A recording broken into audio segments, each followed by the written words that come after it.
Welcome to the Giving Garden podcast, where we explore how small acts of giving can blossom into lasting change. I'm your host, Martina Halloran, founder of the Giving Garden and CEO of Dr. Hauschka Skincare USA. In each episode, we highlight the power of giving, whether it's time, kindness, or resources, and how these acts can transform both lives and whole communities. Join me as we explore the ripple effect of giving and its lasting impact. As we step into the heart of summer and reach the solstice, the longest day of the year, it feels like the right time to pause, just for a moment, to take in the light, the warmth, and everything we've gathered in these past months. This midpoint of the year offers a natural marker, like a deep breath, between all that's happened and all that's still to come. And in that space, I find myself thinking about the conversations we've had on this podcast, the honesty, the courage, the generosity of every guest who's shown up and shared what giving looks like in their real everyday lives. This episode is a reflection and a thank you, a way to ground ourselves in the stories we've heard, stories that remind us that giving doesn't always come with fanfare. Sometimes it's quiet, sometimes it's hard. But when it comes from a place of care and purpose, it can change lives, including our own. The solstice reminds us to take stock, not just of what we've done, but of who we're becoming. And as we look ahead to the second half of the year, I hope this moment inspires you to think about the kind of impact you want to have, big or small, loud or quiet. So today, I invite you to revisit the moments that moved us, challenged us, and reminded us of the power we each hold to give, to connect, and to grow. In February, we sat down with Michael Altfest from the Alameda County Community Food Bank. And what resonated most was his unwavering commitment to dignity. Michael reminded us that hunger is not a food problem, it's an access problem. And access is a justice issue. He said something that stuck with me. There's more than enough food. The issue is getting it to the people who need it most and doing it with respect. I shared during that episode that as a child, I was a free lunch kid. I know the sting of stigma and the quiet shame that can come from simply needing help. But Michael and the team at Alameda are shifting that narrative, making sure that food support is seen not as charity, but as a right. Over 50% of their food is fresh produce. Their mission isn't just to feed, it's to nourish. Yes, they're feeding bodies, yet at the same time they are restoring dignity, confidence, and community. That conversation taught me that giving means showing up in ways that preserve humanity. Giving is access. Giving is justice. In March, to honor International Women's Day, I had the privilege of speaking with Demi Knight Clark, founder of She Built This City and director of partnerships at Join Osprey. Demi's fire is contagious. Her story took us from welding workshops to TEDx stages, from Pinewood Derby cars with her dad to nationwide camps where girls learn to weld, build, and reimagine their power. Her work is about breaking barriers, about giving confidence where doubt used to live, about rewriting narratives and putting tools, literally and figuratively, into the hands of young women. Demi reminded me that giving doesn't always look like a donation. Sometimes it looks like access to a torch, or a blueprint, or just a room where your voice is heard. She said something so powerful. If you don't see it, you can't be it. And that's why she's built platforms for visibility, mentorship, and confidence. That conversation demonstrates that giving is creating and making space. Giving is believing in someone before they believe in themselves. Giving is equity in action. I spoke with Erin McAleer, the president and CEO of Project Bread. Erin's leadership is shaped by lived experience.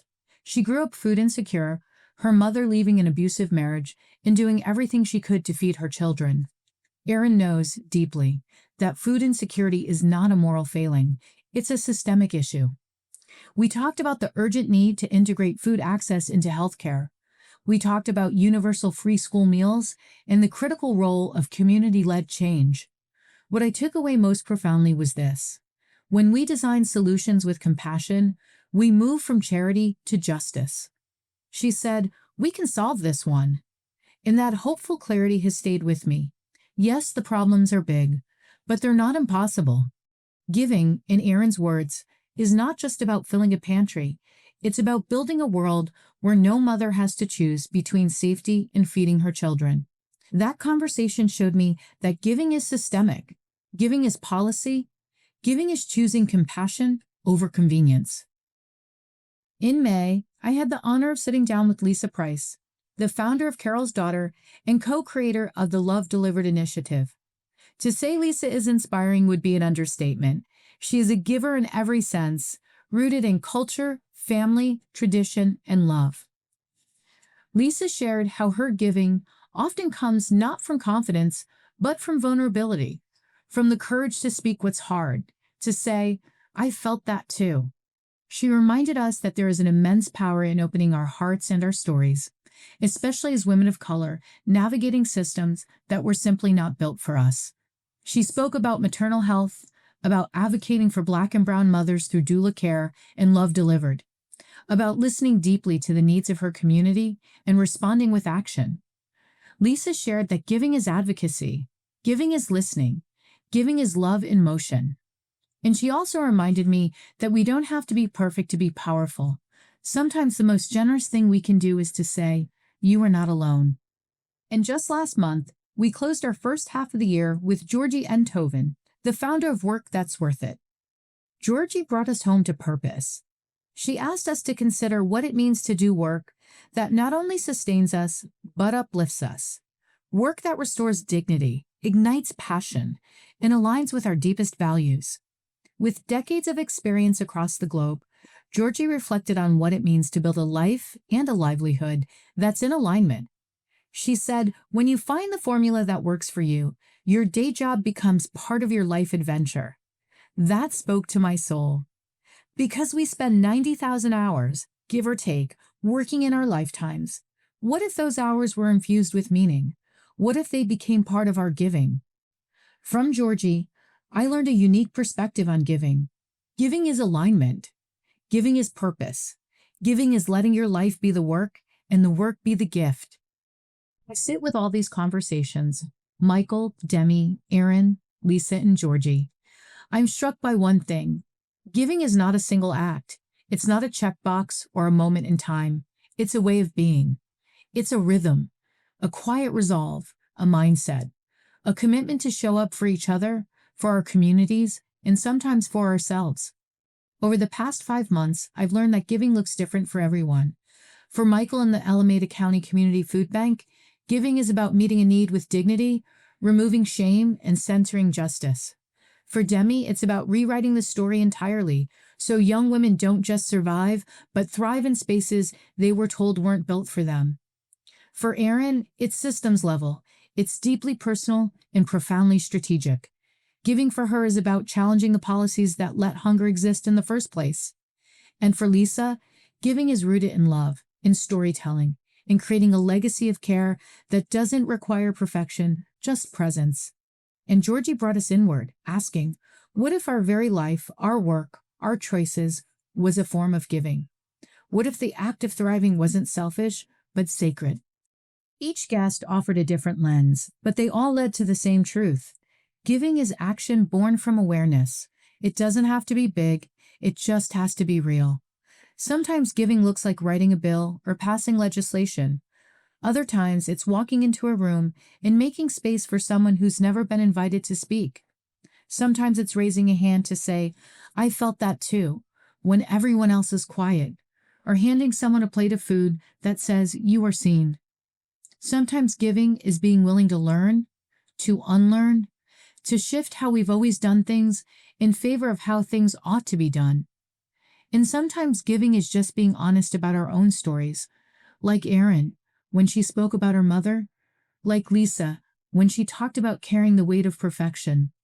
These moments, these shared truths, have made me realize that the most powerful kind of giving often begins with vulnerability. Because when we tell the truth about who we are and where we've been, we open the doors for others to do the same.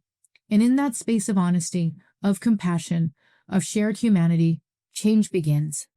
You know, in the world of skincare and business, we often talk about transformation, products that heal, rituals that restore. But what I've come to believe, what I know to be true, is that the deepest transformations happen when we engage with the world around us. When we give our attention to what matters, when we give without expecting anything in return, when we give knowing we are part of something much bigger than ourselves, that's what the Giving Garden is all about. It's not just a podcast. It's not just a loyalty program. It's a mindset. It's a movement, a reminder that each of us has something to offer, that every act of generosity, no matter how small, plants a seed. And when we nurture those seeds, they grow into something extraordinary. I want to ask you, what are you planting this year? Maybe it's time, maybe it's energy, maybe it's your voice, maybe it's space for someone else to rise. You don't have to be extraordinary to make an extraordinary impact. You just have to be willing to notice, willing to care, willing to give consistently, creatively, courageously. So as we look ahead to the rest of the year, I invite you to stay open, to keep asking, what does giving look like in my life? It might be mentoring a young person, supporting a local food bank, checking in on a neighbor, starting a conversation that matters. It might be building something from scratch or slowing down enough to listen. It might even be taking care of yourself, because we cannot give what we don't have. Whatever your giving looks like, I hope you trust that it matters. And here's what I promise. We'll continue to have these conversations. We'll keep gathering around the stories that inspire us, challenge us, and push us to grow. Together, we'll keep learning how to give better, more boldly, and more beautifully. Because when you give, you grow. And when we grow together, we thrive. Thank you for being part of this community. Thank you for listening. And thank you for giving. Thank you for listening to the Giving Garden podcast. I hope you're leaving inspired, because even the smallest act can spark positive change. If you've enjoyed today's episode, don't forget to like, subscribe, and share. The Giving Garden podcast is produced by Edwin Batista and edited by Stephen West. A special thanks to Helen Polisi for her guidance and generosity. The Giving Garden podcast is brought to you by Dr. Hauschka Skincare USA, pioneers in natural skincare for over 50 years, and home to the Giving Garden loyalty program. Visit drhauschka.com to learn more.